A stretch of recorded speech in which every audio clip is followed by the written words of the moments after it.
नमस्कार दोस्तों, स्वागत है आप सभी का आपके अपने YouTube channel all exam guide गुरु पर। दोस्तों, मैं अजीत पांडे आप सभी का स्वागत करता हूं आपके अपने भरोसेमंद YouTube channel all exam guide गुरु पर। आज के इस वीडियो में हम 1000 क्वेश्चंस का पार्ट 7 पढ़ेंगे और इस वीडियो में हम बायोलॉजी जीके के क्वेश्चंस कवर करेंगे। हर वीडियो में आपके लिए 100 क्वेश्चंस प्रोवाइड होते हैं। 7वें पार्ट में 100 क्वेश्चंस, तो आज कुल मिलाकर 700 क्वेश्चंस आपके लिए कंटिन्यू मिल गए हैं। इससे पहले वाले पार्ट्स देखने के लिए आप हमें कमेंट कर सकते हैं, हम आपके कमेंट पर लिंक शेयर कर देंगे। लिंक पर क्लिक करके आप वीडियोस देख सकते हैं। चलिए दोस्तों, स्टार्ट करते हैं वीडियो। तो चैंपियन, सबसे पहले तो आप सभी से कहना चाहूँगा, सभी वीडियो की लिंक को अपने दोस्तों के साथ ज़रूर शेयर कर दीजिएगा और वीडियो लाइक ज़रूर कर दीजिएगा। अधिक जानकारी के लिए वीडियो के लास्ट में हम बात करेंगे। चलिए शुरू करें। तो आप सभी के लिए best of luck. All exam special video है, तो आप सभी देख भी सकते हैं और बेहिचक शेयर भी कर सकते हैं। चलिए शुरू करते हैं। तो सबसे पहला प्रश्न ये रहा स्क्रीन पर। बॉटनी शब्द की उत्पत्ति किस भाषा के शब्द से हुई है? तो बॉटनी शब्द की उत्पत्ति ग्रीक भाषा के शब्द से हुई है। अगर आपने आज से पहले कभी एग्जाम दिया होगा, कभी मौका मिला हो, तो आपने ये क्वेश्चन जरूर एग्जाम में देखा होगा। चिकित्सा शास्त्र के विद्यार्थियों को किसकी शपथ दिलाई जाती है? तो चिकित्सा शास्त्र के विद्यार्थियों को हिप्पोक्रेट्स की शपथ दिलाई जाती है। सभी इंपॉर्टेंट क्वेश्चन हैं, जरूर अच्छे से पढ़िएगा। पर्यावरण का अध्ययन जीव विज्ञान की किस शाखा के अंतर्गत किया जाता है? तो पर्यावरण का अध्ययन जीव विज्ञान की पारिस्थितिकी शाखा के अंतर्गत किया जाता है। नाइट्रोजन स्थिरीकरण करने के लिए लैग हीमोग्लोबिन का काम क्या है? तो नाइट्रोजन स्थिरीकरण में लैग हीमोग्लोबिन का काम ऑक्सीजन का अवशोषण करना है। मृदा में धान की पैदावार बढ़ाने वाला मुक्त जीवी जीवाणु कौन सा है? तो मृदा में धान की पैदावार बढ़ाने वाला मुक्त जीवी जीवाणु एनाबीना है। नेक्स्ट क्वेश्चन देखते हैं। जंतुओं में होने वाली फुट एंड माउथ रोग किसके कारण उत्पन्न होती है? तो जंतुओं में होने वाली फुट एंड माउथ रोग विषाणु के कारण उत्पन्न होती है। अगला क्वेश्चन, हाइड्रा की स्त्रावी कोशिकाओं में कौन सा सहजीवी शैवाल मिलता है? तो हाइड्रा की स्त्रावी कोशिकाओं में यूक्लोरेला नाम का शैवाल मिलता है। नेक्स्ट, डबल रोटी के निर्माण में किस कवक का प्रयोग किया जाता है? तो सैक्रोमाइसेस नाम के कवक का प्रयोग डबल रोटी के निर्माण में किया जाता है। पेड़ों की छाल पर उगने वाले लाइकेंस को क्या कहा जाता है? तो पेड़ों की छाल पर उगने वाले लाइकेंस को कार्टिकोल्स कहते हैं। खाली चट्टानों पर उगने वाले लाइकेंस क्या कहलाते हैं? तो खाली चट्टानों पर उगने वाले लाइकेन सेक्सिकोल्स कहलाते हैं। जापान में लोग किस तरह के लाइकेन को सब्जी के रूप में खाते हैं? तो जापान में लोग इंडोकार्पन लाइकेन को सब्जी के रूप में खाते हैं। वनस्पति जगत में किसको जल स्थलचर उभयचर दोनों कहा जाता है? तो ब्रायोफाइटा ऐसे प्रजाति जो जल में भी होती है और थल में भी होती है, इनको जल स्थलचर दोनों उभयचर यानी कि कहा जाता है। किस वर्ग के पौधे में बीज बनते हैं परंतु बीज नग्न रूप से पौधे पर लगे होते हैं? तो इस क्वेश्चन के लिए सही उत्तर हो जाएगा जिम्नोस्पर्म पौधे जो होते हैं, इनमें बीज तो बनते हैं लेकिन बीज नग्न रूप से पौधे पर ही लगे रहते हैं। दमा एवं खांसी के रोगों में काम आने वाली औषधि एफेड्रिन किससे प्राप्त होती है? तो एफेड्रा प्लांट से दमा और खांसी में काम आने वाली औषधि एफेड्रिन प्राप्त होती है। किस एक की खेती पौधे का प्रतिरोपण करके की जाती है? तो प्याज की खेती पौधे का प्रतिरोपण करके की जाती है। ये ऑप्शनल क्वेश्चन है, इसके आंसर और भी हो सकते हैं, ऑप्शन पर डिपेंड करता है। नेक्स्ट क्वेश्चन देखते हैं। नाशपाती, जिसे आप पियर कहते हैं, का कौन सा भाग खाया जाता है? तो नाशपाती का गूदेदार पुष्पासन खाया जाता है। किस पौधे में बीज होता है लेकिन फल नहीं होता है? तो साइकस में बीज तो होता है लेकिन उस बीज से फल डेवलप नहीं होता है।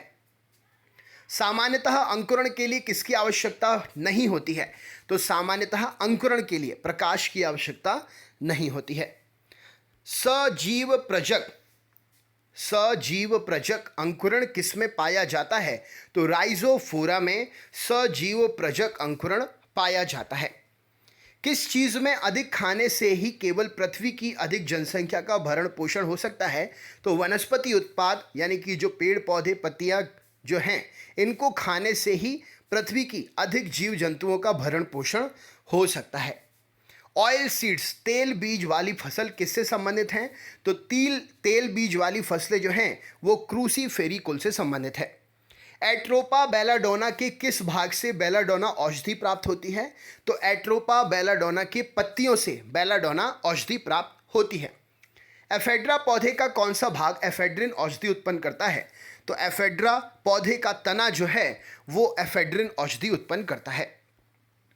पुष्प की सुखाई गई कलियों का प्रयोग मसाले के रूप में किया जाता है, वो कौन सा पुष्प है?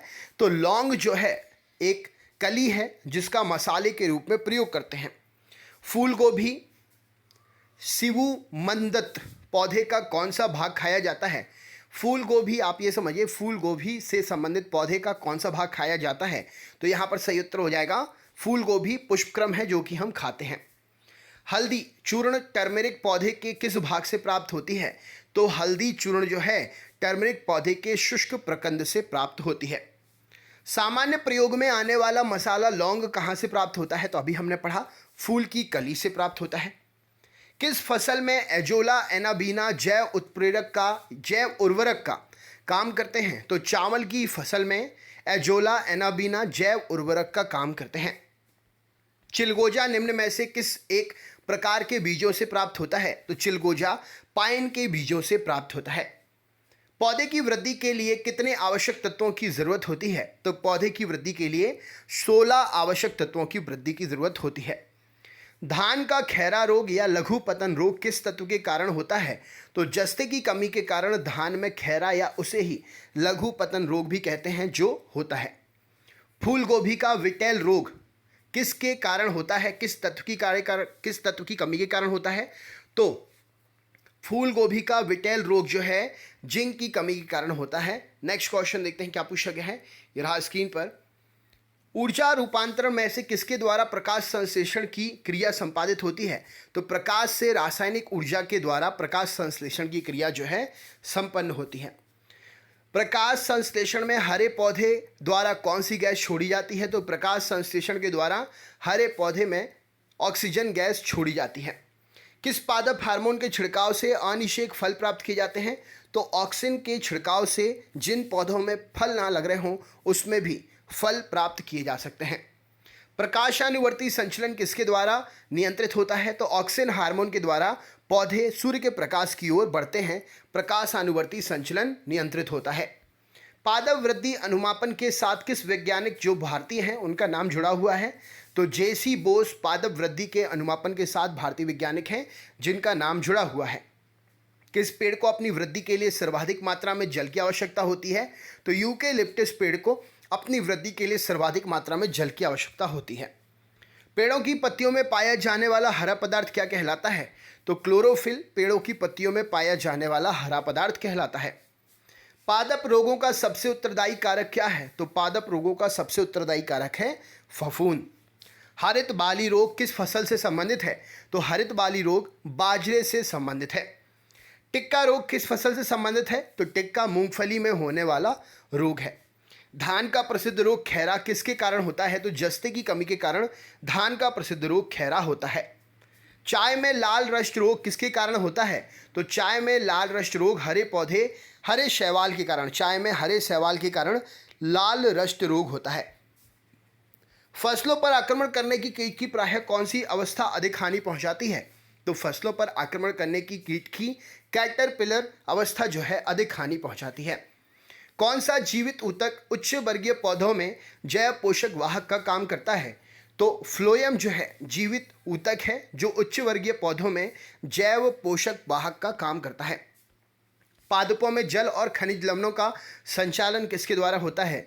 तो पादपों में जल और खनिज लवणों का संचालन जाइलम के द्वारा होता है।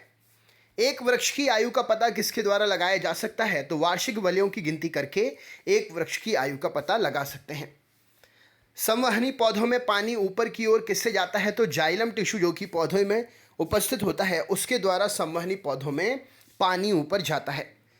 जीन शब्द का प्रतिपादन किसने किया है? तो जीन शब्द का प्रतिपादन जोहानसन ने किया है।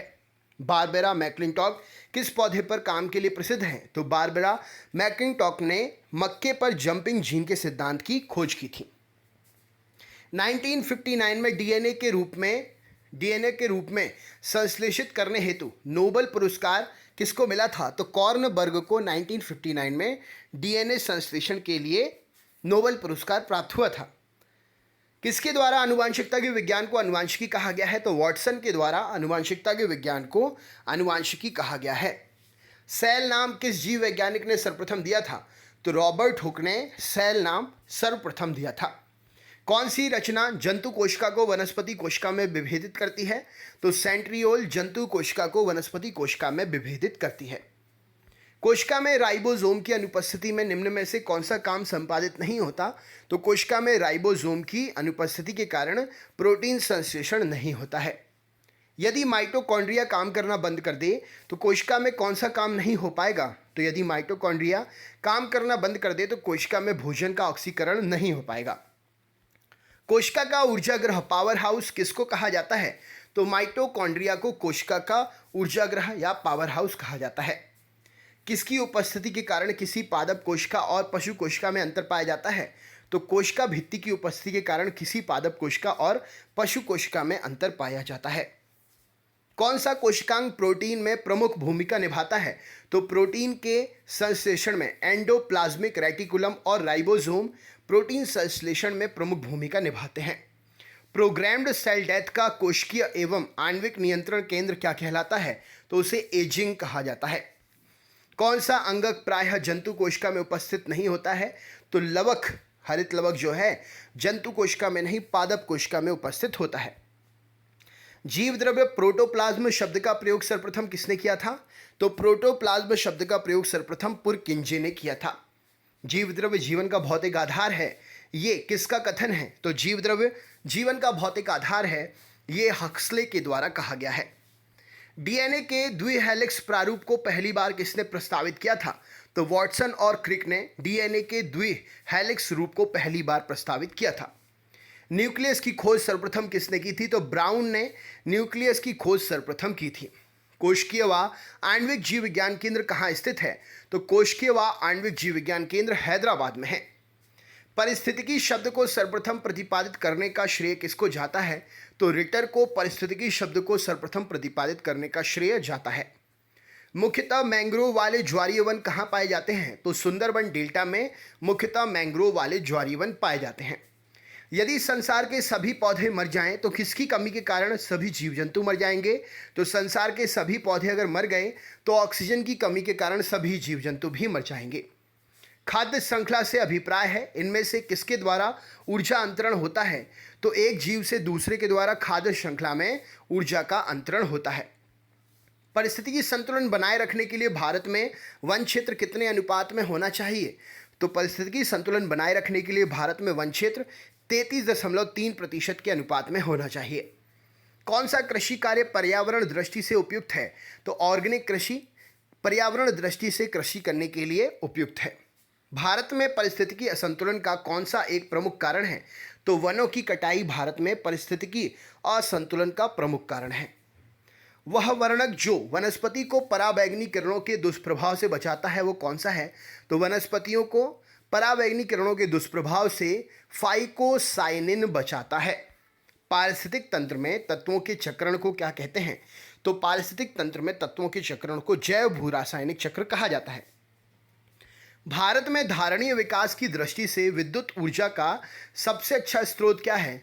तो विद्युत के उत्पादन के लिए जल विद्युत ऊर्जा का सबसे अच्छा स्रोत है। नेक्स्ट क्वेश्चन देखते हैं क्या पूछा गया है। ये रहा स्क्रीन पर।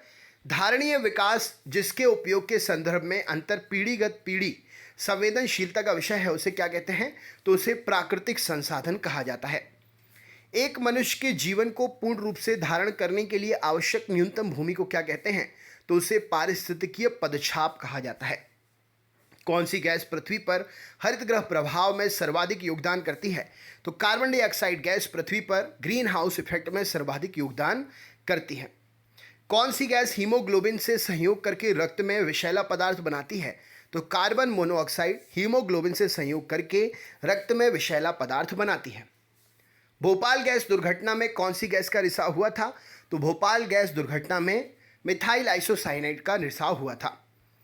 किस वायु प्रदूषक के कारण मनुष्य में तंत्रिका तंत्र संबंधी रोग पैदा होते हैं? तो लेड शीशा के कारण मनुष्य के शरीर में तंत्रिका तंत्र संबंधी रोग पैदा होते हैं। ऊर्जा के किस रूप में प्रदूषण की समस्या नहीं होती है? तो सौर ऊर्जा में प्रदूषण की किसी प्रकार की समस्या नहीं होती है। अगला क्वेश्चन देखते हैं, वायुमंडल में जिस ओजोन छिद्र का पता लगाया गया है वह कहाँ स्थित है? तो अंटार्कटिका के ऊपर स्थित है वायुमंडल में जो ओजोन छिद्र का पता लगा है। प्रदूषकों के रूप में फिनोलिक्स को गंदे पानी से किसके प्रयोग करके निकाला जाता है? तो बहुलक अधिशोषण के प्रयोग से फिनोलिक्स को गंदे पानी से निकाला जाता है। यहाँ पर फिनोलिक्स का मतलब है ऐसी अशुद्धि जो पानी से हटाई जा सकती है और फिर पानी को उपयोग के लायक बनाया जा सकता है।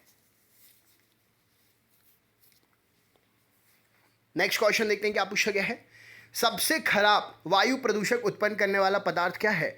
तो कार्बन डाइऑक्साइड सबसे ज़्यादा खराब वायु प्रदूषक उत्पन्न करता है। भूमिगत जल के प्रभाव के साथ नीचे की ओर बहने वाले प्रदूषकों को क्या कहते हैं? तो भूमिगत जल के प्रवाह के साथ नीचे की ओर बहने वाले प्रदूषकों को निश्चालक कहा जाता है। अस्थियों का अध्ययन विज्ञान की किस शाखा के अंतर्गत करते हैं? तो अस्थियों का अध्ययन जीव विज्ञान की ऑस्टियोलॉजी शाखा के अंतर्गत करते हैं। नेक्स्ट क्वेश्चन देखते हैं, पैलियोंटोलॉजी के अंतर्गत किसका अध्ययन करते हैं? तो पैलियोंटोलॉजी के अंतर्गत जीवाश्म का अध्ययन किया जाता है। विज्ञान की वह शाखा न्यूरोलॉजी, इसमें किसका अध्ययन करते हैं? तो न्यूरॉन्स स्नायु तंत्र का अध्ययन करते हैं न्यूरोलॉजी शाखा में। टिश्यू कल्चर में किसका अध्ययन करते हैं? तो टिश्यू कल्चर अनुवांशिकी के लिए है, अनुवांशिकता के अध्ययन के लिए प्रयोग किया जा सकता है। रक्त में एंटीबॉडी और एंटीजन के अध्ययन को क्या कहा जाता है? तो इसको सीरोलॉजी कहते हैं। ब्लड में एंटीबॉडी और एंटीजन का जो अध्ययन होता है उसे सीरोलॉजी कहते हैं। परिस्थितिकी विज्ञान इकोलॉजी किससे संबंधित है? तो शरीर की रचना और वातावरण। इकोलॉजी जो है शरीर की संरचना और वातावरण, इन दोनों से संबंधित शाखा है। हरगोविंद खुराना को किस क्षेत्र में प्रतिष्ठित नोबेल पुरस्कार मिला था?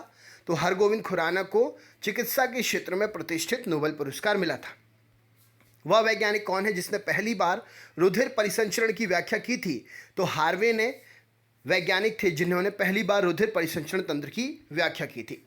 हृदय का पहला प्रतिस्थापन किसके द्वारा किया गया था? तो विदेशी डॉक्टर क्रिश्चियन बर्नार्ड के द्वारा हृदय का पहली बार प्रतिस्थापन किया था। नेक्स्ट क्वेश्चन देखते हैं क्या पूछा गया है। डीएनए की संरचना सबसे पहले किसने रेखांकित की थी? तो वॉटसन और क्रिक ने डीएनए की संरचना सबसे पहले रेखांकित की थी। विकास का सिद्धांत किसके द्वारा प्रतिपादित किया गया था? तो डार्विन के द्वारा विकास का सिद्धांत प्रतिपादित किया गया था। किसके द्वारा अनुवांशिकता के विज्ञान को अनुवांशिकी जेनेटिक्स कहा गया? तो वॉटसन के द्वारा अनुवांशिकता के विज्ञान को अनुवांशिकी कहा गया। किस वैज्ञानिक ने खोज की थी मलेरिया मच्छरों के द्वारा होता है? तो रोनाल्ड रॉस ने खोज की थी कि मलेरिया मच्छरों के द्वारा होता है। मलेरिया दिवस हाल ही में कब मनाया गया? कमेंट बॉक्स में शेयर करें।